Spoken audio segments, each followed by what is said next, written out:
ഞാനൊരു മോട്ടിവേഷൻ റീലിൽ കേട്ട വേർഡാണ് കേട്ടോ. കുപ്പയിൽ കിടക്കുന്ന മാണിക്കാണേലും ഒരു നാൾ തിളങ്ങുക തന്നെ ചെയ്യും. ഞാനൊരു നാൾ കിടന്നത് കുപ്പയിലാട്ടോ എന്ന് കരുതിയിട്ട് പൂർണ്ണമായും വെട്ടിത്തിളങ്ങി എന്നല്ല. എൻ്റേതൊരു ലവ് മാരേജ് ആയിരുന്നു. മാരേജ് കഴിഞ്ഞ് വന്ന മുതൽ ചിലരൊക്കെ എന്നെ മാറ്റി നിർത്താറുണ്ടായിരുന്നു. എല്ലാവരും അല്ല കേട്ടോ, ചിലർ മാത്രം. എന്നോട് അധികം സംസാരിക്കില്ല, ഫുഡ് കഴിക്കാതിരിക്കുമ്പോൾ എന്നെ ഒഴിവാക്കുക, അവർ വീട്ടിൽ വരുമ്പോൾ ഞാൻ അങ്ങോട്ട് സംസാരിച്ചാൽ പോലും ഇങ്ങോട്ടൊരകലം കാണിക്കുക. ആദ്യമൊക്കെ എനിക്കത് വല്ലാതെ ഫീൽ ചെയ്തിരുന്നു. പിന്നെ ഞാൻ അതിനോട് പൊരുത്തപ്പെട്ടു. സത്യം പറഞ്ഞാൽ ഈ വ്യക്തികളെ എനിക്ക് മുൻപ് പരിചയം പോലും ഇല്ല കേട്ടോ.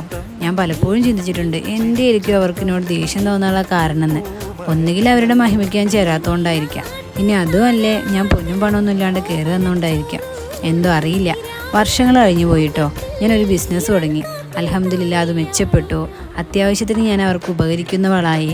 അവർക്ക് ആവശ്യം വരുമ്പോഴേക്ക് എന്നെ വിളിക്കാനായി. അങ്ങനെ ഞാൻ അവർക്ക് പ്രിയപ്പെട്ടവളായി. അപ്പം എനിക്കതിനുള്ള ഉത്തരം കിട്ടിയിട്ടോ. ഇതിന് എന്ത് മനസ്സിലാക്കാം?